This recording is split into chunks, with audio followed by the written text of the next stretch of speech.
Good morning, praise the lord. ઈશ્વરનો આભાર માનતા ફરીને એકવાર દિવસની શરૂઆત પ્રભુના વચન અને મનન દ્વારા કરીએ. પ્રભુનું વચન કહે છે, તમે પાપની દુર્વાસનાઓને આધીન ન થાઓ, એ માટે તમે તેને તમારા મર્ત્ય શરીરમાં રાજ કરવા ન દો. વળી તમારા અવયવોને અન્યાયના હથિયાર થવા સારું પાપને ન સોંપો, પણ મુયેલામાંથી સજીવન થયેલા એવા તમે પોતાને દેવને સોંપો, તથા પોતાના અવયવોને ન્યાયપણાના હથિયાર થવા સારું દેવને સોંપો. કારણ કે પાપ તમારા પર રાજ કરશે નહીં, કેમ કે તમે નિયમને આધીન નથી, પણ કૃપાને આધીન છો.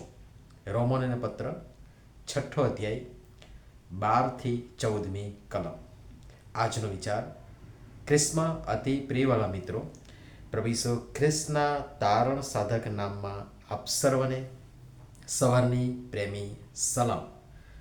ખાસ આપ સર્વ સારા અને ક્ષેમ કુશળ હશો એવી આશા સાથે પ્રાર્થના અને આપ સર્વને શુભેચ્છા સાથે સલામ પાઠવું છું.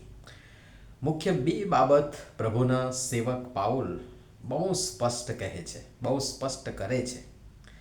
પહેલી બાબત, પાપને આધીન ન થાઓ, તથા તમારા અવયવોને અન્યાયના હથિયાર થવા સારું પાપને ન સોંપો.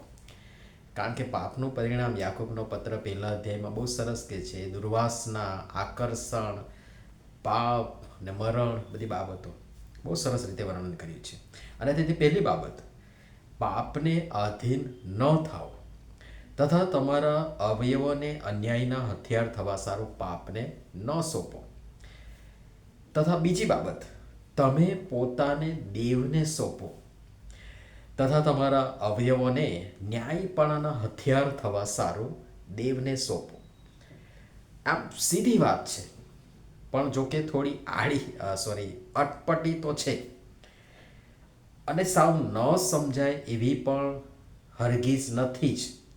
હવે ટૂંકમાં એમ કહીશ કે જો મારા તમારા આપણા કાર્યો, જેમાં વાણી, વિચાર, વર્તન, વ્યવહાર, વહીવટ, વલણ, આ બધું જ આવી જાય, જે દ્વારા આપસી મન મોટાવ થાય, મતભેદો થાય, ઊભા થાય, અંદરો અંદર ખટરાગ થાય, સંઘર્ષ થાય, લડાઈ ઝઘડા થાય, ઈર્ષા અદેખાઈ પેદા થાય, અને આ ઈર્ષા છેવટે અન્યાયી કામ કરાવે, બીજાનું અહિત કરે, નુકસાન કરે, બીજાનું ભૂંડું ઈચ્છે અને કરે, એટલે કે પાપ તરફ લઈ જાય.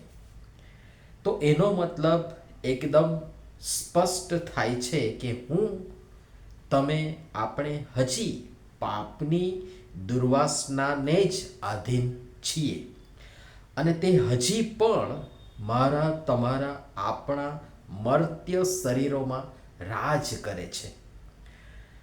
કદાચ ન ગમે, પણ આ વાસ્તવિકતા છે. પ્રભુનું વચન આપણને સ્પષ્ટ કહે છે. અને આપણે આપણા અવયવોને અન્યાયના હથિયાર થવા સારું પાપને જ સોંપેલા છે, ને પાપ મારા તમારા આપણામાં હજી રાજ કરે છે, અને તેનું આપણા ઉપર આધિપત્ય છે. આપણે તેના સકંજામાં છીએ. પણ એમ ન થાય, એમ ન બને, એ માટે પાઉલની બીજી જે સલાહ છે, જે ખરેખર પ્રભુ પરમેશ્વર જ તેમના વચનો મારફતે, તેમના વચનો દ્વારા આપણને આપે છે, તે સ્વીકારી, અપનાવી, પ્રાર્થના સહિત એ મુજબ કરવા આવો. આપણે પોતાને દેવને સોંપીએ. હા, મારા તમારા આપણા પોતાના અવયવોને અન્યાયના હથિયાર થવા સારું પાપને સોંપવાને બદલે દેવને સોંપીએ, કે જેથી કરીને પાપ મારા તમારા આપણા ઉપર રાજ ન કરે, કબજો ન લે, સકંજામાં ન લે, ન રાખે. આપણે શેતાનના અને તેના અપદૂતોના હાથા ન બનીએ. વિચાર મારા તમારા આપણા એ કામ કેવા છે? શું ખંડનાત્મક છે? શું નુકસાનકારક છે? શું નકારાત્મક છે? શું સર્જનાત્મક છે કે રચનાત્મક છે? શું હકારાત્મક છે? અને એના પરથી ખ્યાલ આવશે હું પાપને આધીન છું કે દેવને આધીન છું. મારા અવયવો અન્યાયના હથિયાર બન્યા છે કે ન્યાયપણાના. બીજાને એ નક્કી કરવાનો ચાન્સ ન આપો ને તમે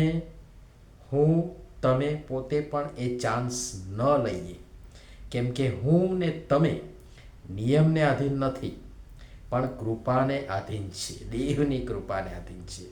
અને તેથી મારા તમારા જીવન દ્વારા કેવળ જોડવાના, બાંધવાના, સર્જનાત્મક, હકારાત્મક એ જ કામ થાય. પછી એ વ્યક્તિગત જીવનો બાંધવાના હોય, કુટુંબો જોડવાના હોય, બાંધવાના હોય, મંડળી બાંધવાના હોય, સમાજ બાંધવાની હોય, અને એ બંધાઈ રહે, જોડાઈ રહે, અકબંધ રહે, અતૂટ રહે એ વાત હોય. મારું કામ, વિચાર, વાણી, વર્તન, વ્યવહાર, વલણ, વહીવટ, સર્વસ્વ કેવળ ને કેવળ સર્જનાત્મક, રચનાત્મક, હકારાત્મક જ હોય, નકારાત્મક કે ખંડનાત્મક કે નુકસાનકારક ન હોય. પ્રભુ સમજવા આપણ સર્વની સહાયને મદદ કરો. ને ખાસ કરીને પાછલા 3-4 દિવસથી મનન લખી નથી શક્યો, મૂકી નથી શક્યો, માટે ક્ષમા ચાહું છું. એક આનંદના કૌટુંબિક પ્રસંગમાં ભાગ લેવા વતનમાં જવાનું થયું અને સતત મુસાફરીઓ અને થાક, વરસાદી વાતાવરણ આપ સર્વ જાણો છો, અને એ બધાને કારણે શક્ય નથી બની શક્યું. પણ આજથી ફરીથી આ લખવાનું શરૂ કરીશ અને નિયમિતતા રાખવા પણ પ્રયાસ કરીશ. મારા માટે પ્રાર્થના કરશો. આવો નમીએ, પ્રભુની સહાયને મદદ માંગીએ, પ્રાર્થના કરીએ.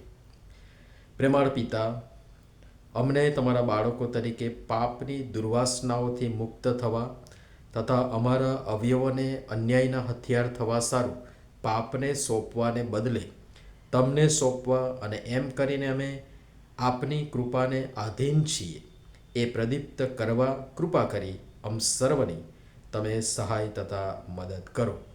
પ્રભુ ઈસુના નામમાં આમેન. ધન્યવાદ.